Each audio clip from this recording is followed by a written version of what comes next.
Good afternoon बच्चों, Bharti boarding school में आपका स्वागत है। मैं मनीषा, आपकी हिंदी टीचर। पिछली क्लास में हमने हामिद खां पाठ के प्रश्न उत्तर किए थे, ठीक है, जो हमारी संचयन बुक में लिया गया है। ठीक है, आपने याद कर लिए होंगे वो प्रश्न उत्तर? Yes ma'am. ओके, तो सुनाइए।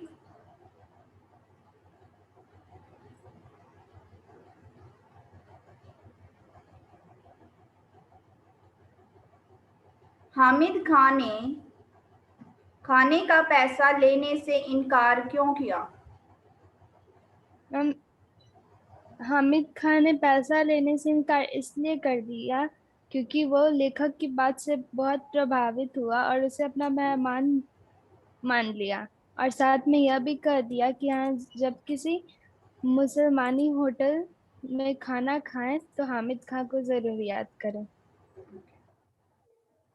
तक्षशिला में आगजनी की खबर पढ़कर लेखक के मन में कौन सा विचार कौंधा?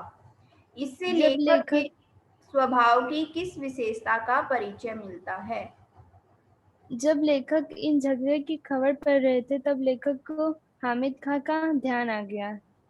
जहाँ लेखक ने खाना बड़े अपनेपन से खाया था, उसने सोचा भगवान करे हामिद खान सुरक्षित हो। इसके लिए लेखक ने प्रार्थना की, और इससे लेखक की मानवता का पता चलता है।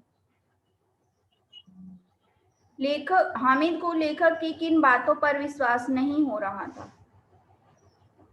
जब लेखक ने कहा कि हमारे यहाँ हिंदू मुसलमान मिलकर रहते हैं, और अगर बढ़िया चाय पीने हो या बढ़िया पुलाव खाना हो तो मुसलमानी होटल में जाते हैं, और यहाँ हिंदू और मुसलमानों में झगड़े ना के बराबर होते हैं, तब इन बातों पर हामिद खान को विश्वास नहीं हो रहा था, क्योंकि उसने ऐसा माहौल कभी देखा ही नहीं था। मालाबार में हिंदू मुसलमानों के परस्पर संबंधों को अपने शब्दों में लिखिए। मालाबार में हिंदू मुसलमान में कोई भेदभाव नहीं होता, वे मिलकर रहते हैं और आपसे दंगे भी नहीं होते। और वहाँ अगर किसी हिंदू को बढ़िया खाना खाना हो तो वो मुसलमानी होटल में जाते हैं। वहाँ आपसी मेलजोल का माहौल है, और वहाँ अ, मुस्लिम द्वारा बनाई गई पहली मस्जिद भी स्थित है। काश मैं आपके मुल्क में आकर यह सब अपनी आंखों से देख सकता। हामिद ने ऐसा क्यों कहा था? हामिद को जब यह पता चला कि लेखक एक हिंदू है तो वो चौंक गया, और उसने लेखक से पूछा कि क्या वो मुसलमान होटल में खाना खाएंगे।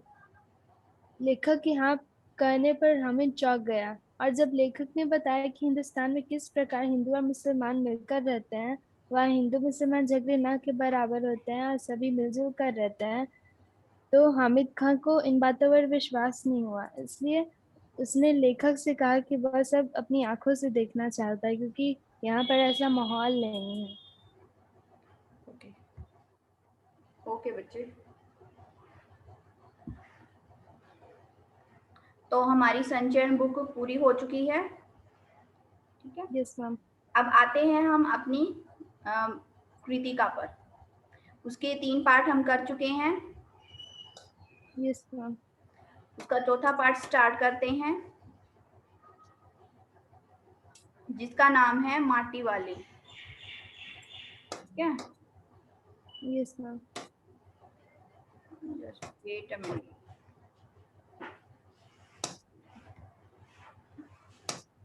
इसका नाम है माटी वाली। इसके लेखक हैं विद्यासागर नोटियाल। जो ये पाठ है, इस पाठ में विस्थापन की समस्या के बारे में बताया गया है। ठीक है, पता है आपको विस्थापन क्या होता है? No ma'am. जब हम अपने एक जगह को छोड़कर दूसरी जगह जाकर रहने लग जाते हैं तो उसको विस्थापन बोला जाता है। ठीक है, यस मैम। तो चलिए पढ़ते हैं इस पाठ में क्या बताया गया है। शुरू कीजिए रीडिंग। माटी वाली। शहर के सेमल का तप्पड़ मोहल्ले की ओर बने आखिरी घर की खोली में पहुंचकर उसने दोनों हाथों की मदद से अपने सिर पर धरा बोझा नीचे उतारा। मिट्टी से भरा एक कंटर, माटी वाले। टिहरी शहर में शायद ऐसा कोई घर नहीं होगा जिसे वह न जानती हो या जहां उसे न जानते हो। घर के कुल निवासी बरसों से वहां रहते आ रहे हैं, किराएदार उनके बच्चे तक। घर घर में लाल मिट्टी देते रहने के उस काम को करने वाली वह अकेली है, उसका कोई प्रतिद्वंदी नहीं।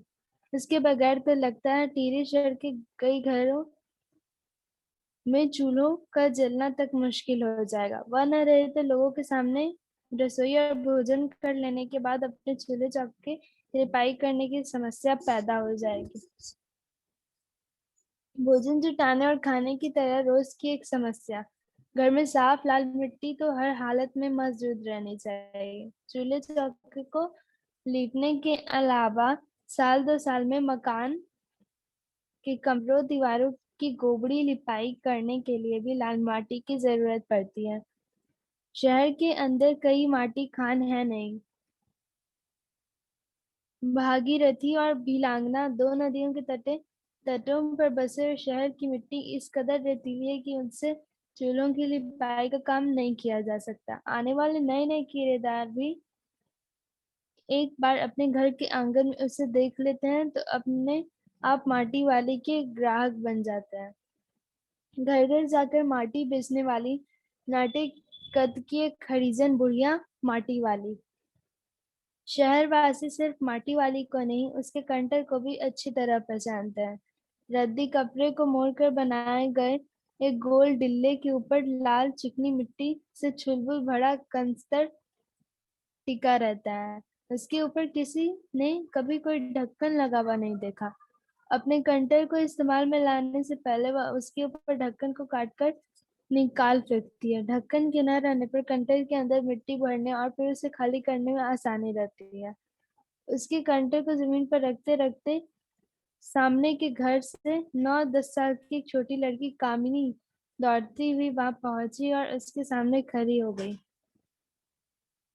मेरी माँ ने कहा है जरा हमारे यहाँ भी आ जाना। अभी आती हूँ। घर की मालकिन ने माटी वाली को अपने कंटर की माटी कच्चे आंगन के एक कोने पर उड़ेल देने को कह दिया।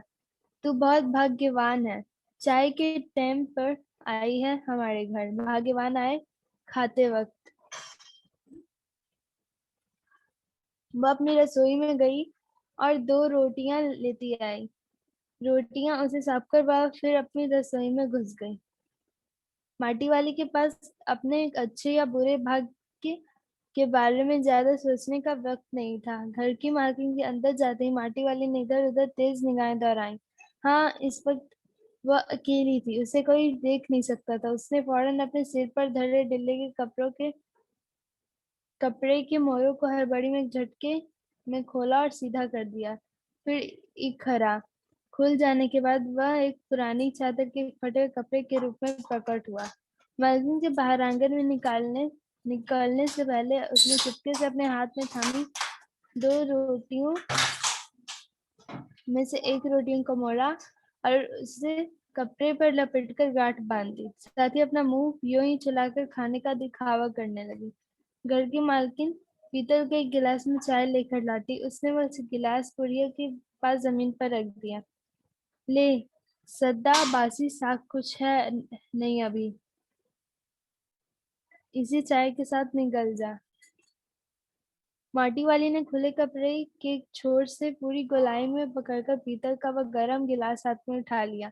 अपने होठों से गिलास के किनारे को छुआने से पहले शुरू शुरू में उसने उसके अंदर रखी गर्म चाय को ठंडा करने के लिए सुसु करके उस पर लंबे लंबे फुक्के मारे। तब रोटी के टुकड़ों को चबाते हुए धीरे धीरे चाय से रखने लगी। चाय तो बहुत अच्छा साग हो जाती है ठकुराइन जी। भूख तो अपने में साग होती है बुढ़िया। भूख मीठी की भोजन मीठा। तुमने अभी तक पीतल के गिलास संभाल कर रखे हैं, पूरे बाजार में और किसी के घर में अब नहीं मिल सकते ये गिलास। इनके खरीदार कई बार हमारे घर के चक्कर काट कर लौट गए। पुरखों की गाढ़ी कमाई से हासिल की गई चीजों को हराम के भाव भेजने को मेरा दिल गवाही नहीं देता। हमें क्या मालूम कैसी तंगी के दिनों में अपनी जीभ पर कोई स्वादिष्ट चटपटी चीज रखने के बजाय मन महसूस कर दो दो पैसे जमा करते रहने के बाद खरीदी होंगी उन्होंने ये तमाम चीजें, जिनकी हमारे लोगों की नजरों में अब कोई कीमत नहीं रह गई है।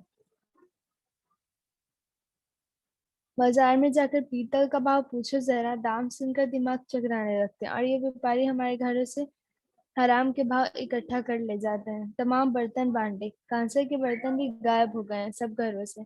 इतनी लंबी बात नहीं सोचते बाकी लोग। अब जिस घर में जाओ वहां या तो स्टील के भांडे दिखाई देते हैं या फिर कांच और चीनी मिट्टी के। अपनी चीज का मोह बहुत बुरा होता है।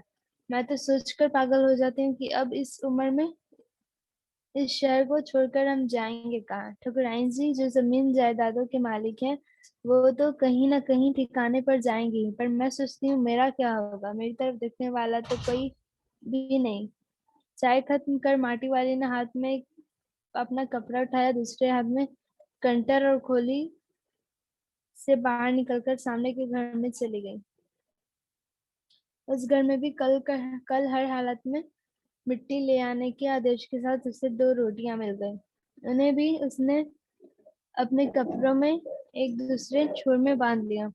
लोग जाने तो जाने कि वह इन रोटियां अपने बूढ़े के लिए ले जा रही हैं। उसके घर पहुंचते ही अशक्त बूढ़ा कातर नजरों से उसकी ओर देखने लगता है। वह घर में रसोई बनने का इंतजार करने लगता है। आज वो घर पहुंचते ही 3 रोटियां अपने बुड्ढे के हवाले कर देगी। रोटियों को देखते ही चेहरा खिल उठेगा बुड्ढे का।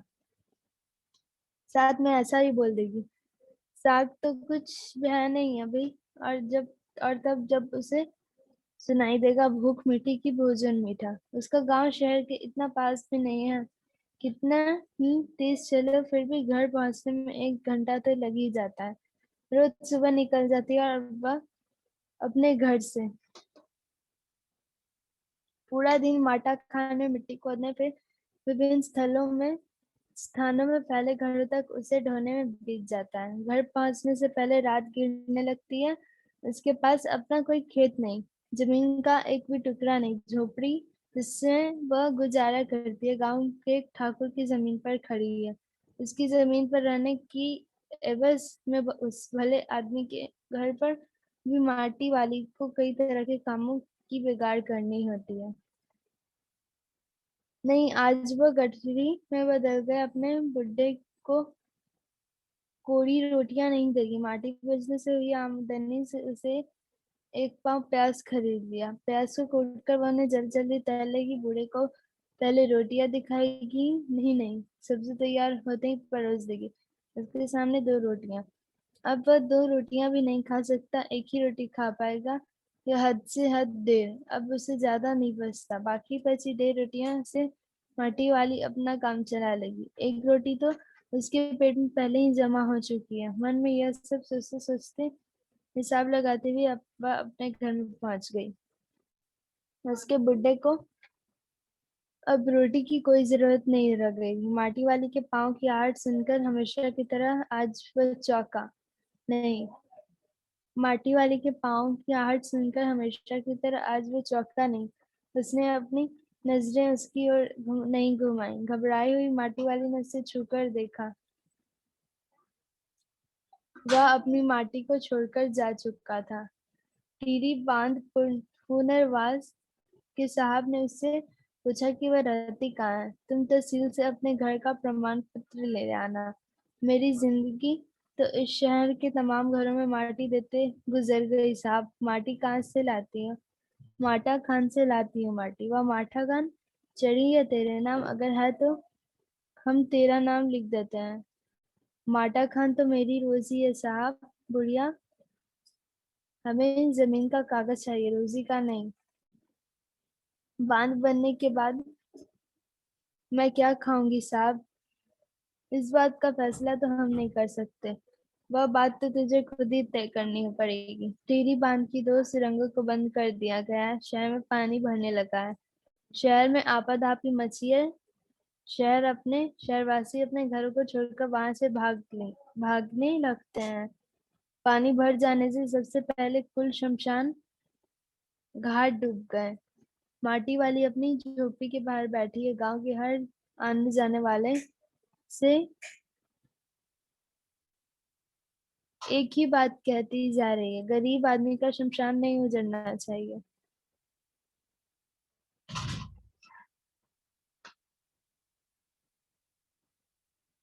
समझ आया कुछ पाठ से?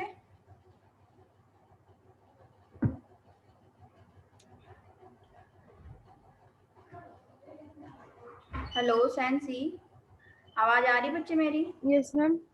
समझ आया कुछ पाठ यस से? मैम। क्या समझ आया बताइए। मैम ये कहानी एक माटी वाली औरत से संबंधित है हम्म। जो हर रोज सबके घरों में मिट्टी जाकर बेचती है।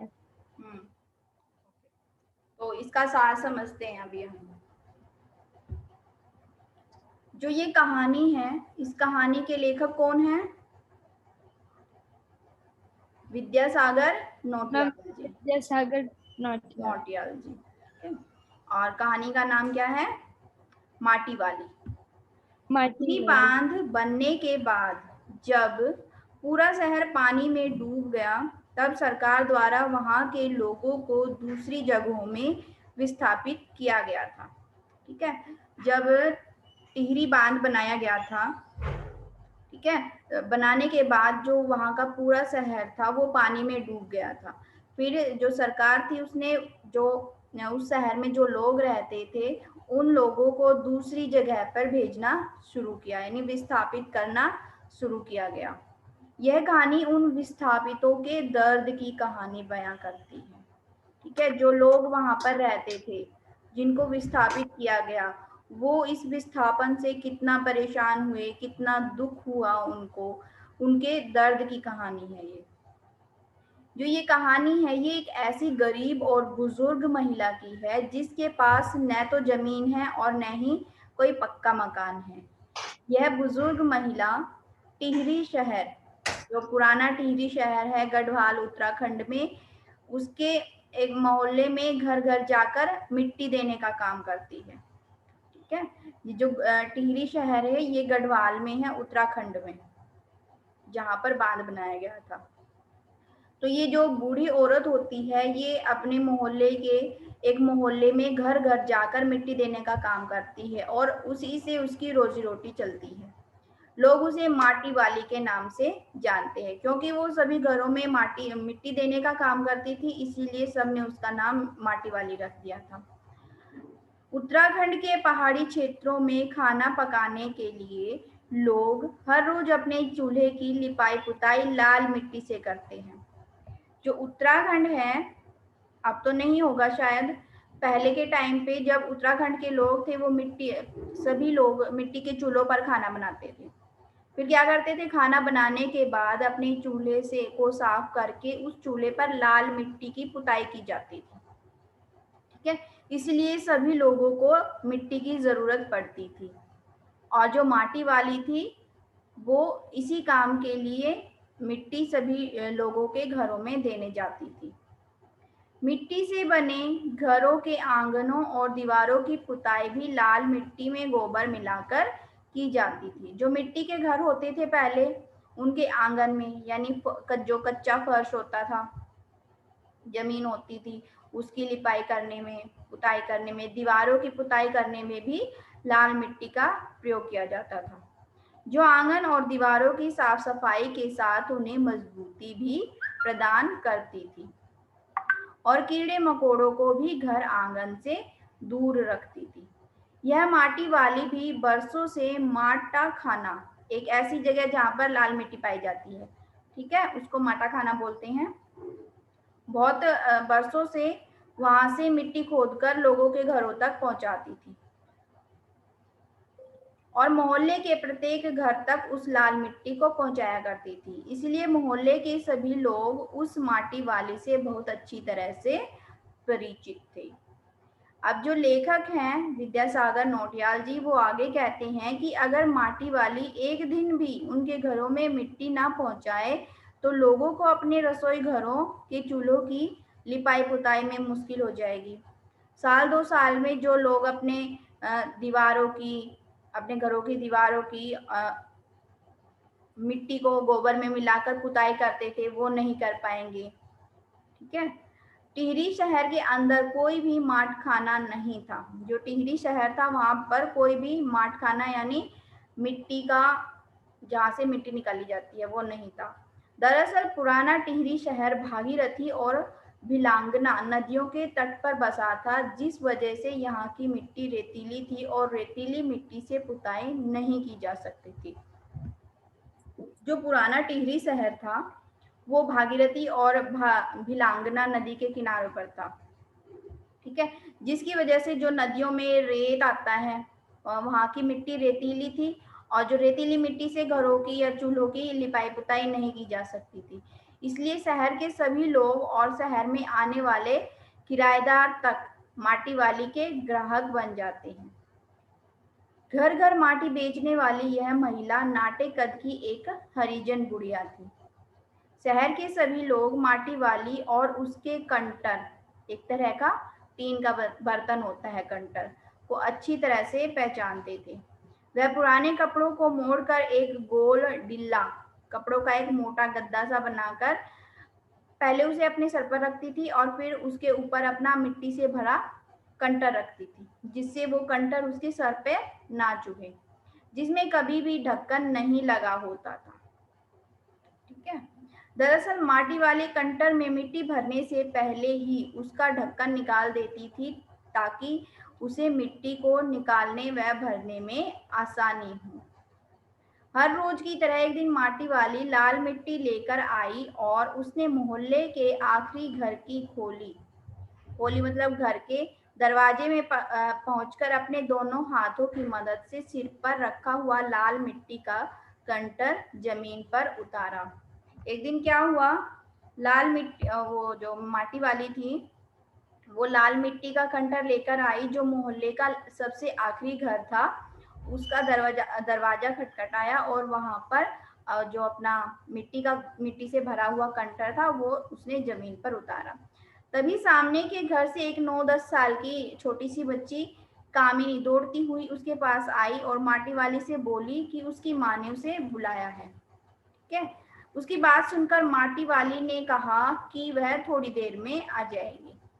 जो मोहल्ले के आखिरी घर था उसके सामने एक और घर था। अब माटी वाली को देखकर उस घर से एक छोटी सी 9-10 साल की लड़की आई निकलकर और उसने माटी वाली से कहा कि उसकी माँ उसे बुला रही है। तभी उस घर की मालकिन ने, जिस पर उस माटी वाली ने अपना कंटर उतारा था, माटी वाली को कंटर की मिट्टी को आंगन के एक कोने में उड़ेल देने के लिए कहा। ठीक है। जिस घर के दरवाजे पर माटी वाली ने अपना कंटर उतारा था, तो उसकी मालकिन ने कहा कि वो इस मिट्टी को उसके घर के एक कोने में उड़ेल दे और साथ ही उसने माटी वाली को भाग्यवान बताया और कहा कि वह ठीक चाय पीने के समय पर उसके द्वार पर या दरवाजे पर पहुंची थी। यह कहकर मालकिन ने उसको 2 रोटियां पकड़ा दी और खुद दोबारा रसोई घर में चली गई। फिर थोड़ी देर में जैसे ही माटी वाली ने देखा कि मालकिन थी जो वो दोबारा रसोई घर में चली गई है, तो उसने फटाफट से अपने सिर में रखे कपड़े के डिल्ले को नीचे उतारा और उसके अंदर से एक पुरानी चादर निकालकर उसके एक कोने में एक रोटी बांध दी। ठीक है। जो 2 रोटियां उस मालकिन ने दी थी, उनमें से एक रोटी उसने अपने उसे चादर में बांध दी और मालकिन को अपने पास आता देख रोटी को खाने का नाटक करने लगी। माटी वाली पीतल के गिलास को देखकर मालकिन से कहती है, जो मालकिन होती है वो माटी वाली के लिए पीतल के गिलास में चाय लेकर आती है। उस पीतल के गिलास को देखकर जो माटी वाली होती है वो कहती है कि उसने अभी तक पीतल के गिलास संभाल कर रखे हैं, जबकि आजकल तो पूरे बाजार में किसी के घर में भी पूरे बाजार में या किसी और के घर में भी पीतल के बर्तन या गिलास दिखाई नहीं देते, क्योंकि आजकल सभी लोग जो हैं वो या तो स्टील के बर्तन यूज करते हैं या कांच के या फिर चीनी मिट्टी के, कोई भी पीतल के बर्तन इस्तेमाल नहीं करता। वे व्यापारियों को कोसते हुए कहती है कि ये व्यापारी हमारे घरों की बहुत ही सस्ती कीमत में तांबे, कांसे और पीतल के बर्तन खरीद कर ले जाते हैं, जबकि बाजार में इनकी बहुत ऊंची कीमत है। जो व्यापारी होते हैं, जब वो हमारे sensei, yes ma'am. Yes ma'am. क्या हुआ बच्चे, थक गए आई आप? Was taking. No ma'am. Okay. तो माटी वाली कहती है कि वो इन व्यापारियों को कोसते हुए कहती है कि जो व्यापारी होते हैं हमारे घरों से तो बिल्कुल सस्ते, बहुत सस्ते दामों पर तांबे के, कांसे के और पीतल के बर्तन खरीद कर ले जाते हैं, जो हमें जो पुराने हो जाते हैं जब उनको बेचने लगते हैं तो बहुत ही सस्ती कीमत लगाते हैं, लेकिन जब उनको बाजार से खरीदने जाओ तो वो बहुत महंगे देते हैं और उनको कोसती है। सभी लोगों के घरों में स्टील, कांच और चीनी मिट्टी के बर्तन ही दिखाई देते हैं।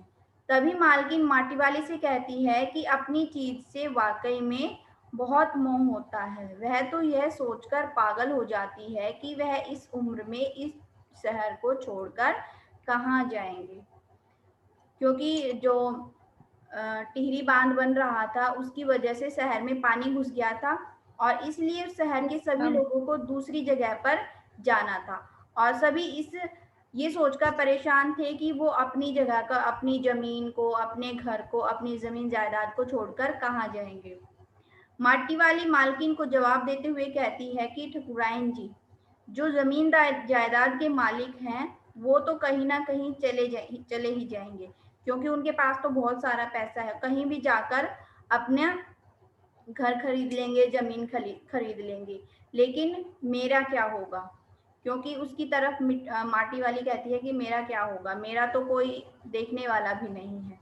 चाय खत्म कर माटी वाली ने अपने एक हाथ में अपना कपड़ा उठाया और दूसरे हाथ में खाली कंटर और उसके उस घर से बाहर निकलकर जो सामने वाला घर था उसमें चली गई।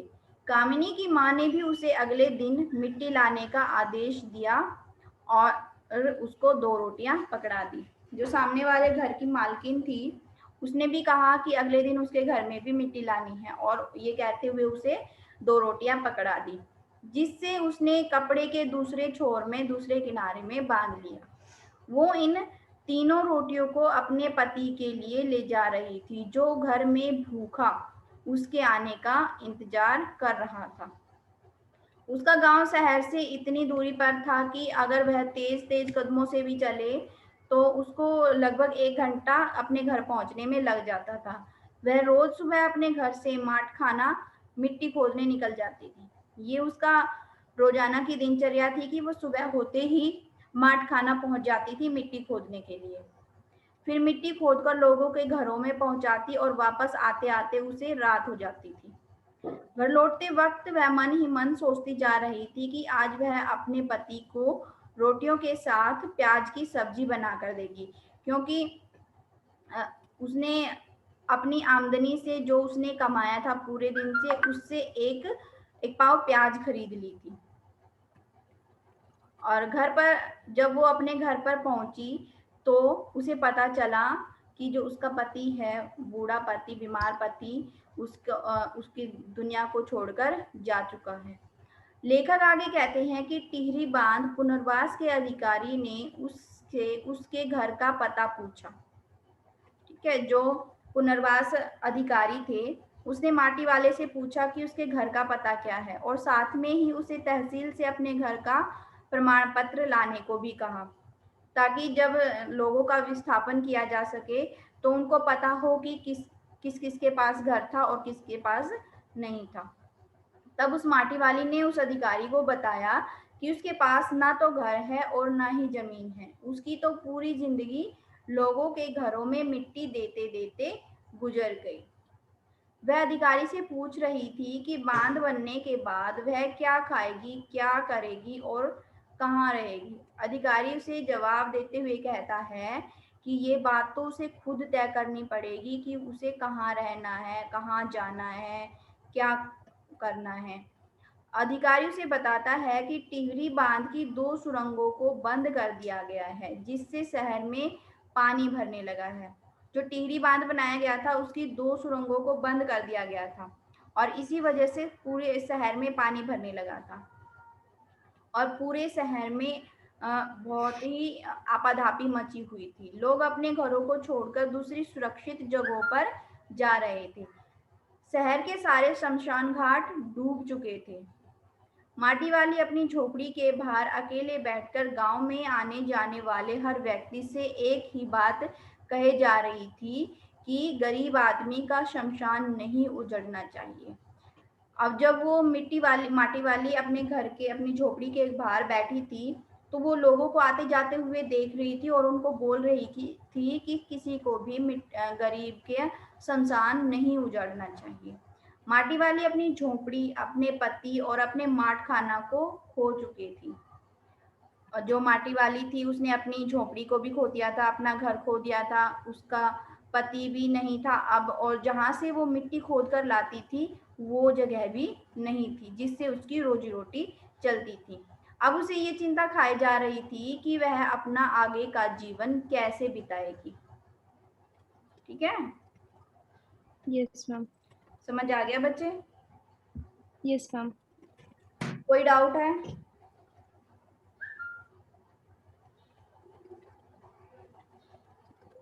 कोई डाउट है सैंसी? No ma'am. अगर हो तो आप पूछ सकते हो। Okay ma'am. ओके, चेक कर लीजिए एक बार पाठ को।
Any doubts, Nancy?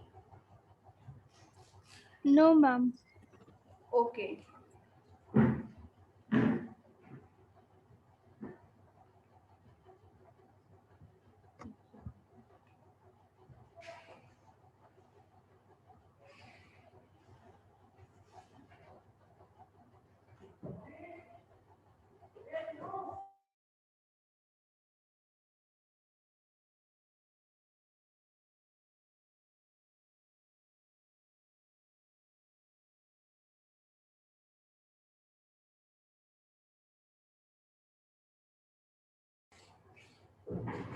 ओके, तो आज की क्लास को यहीं पे खत्म करते हैं, बाकी नेक्स्ट क्लास में करेंगे।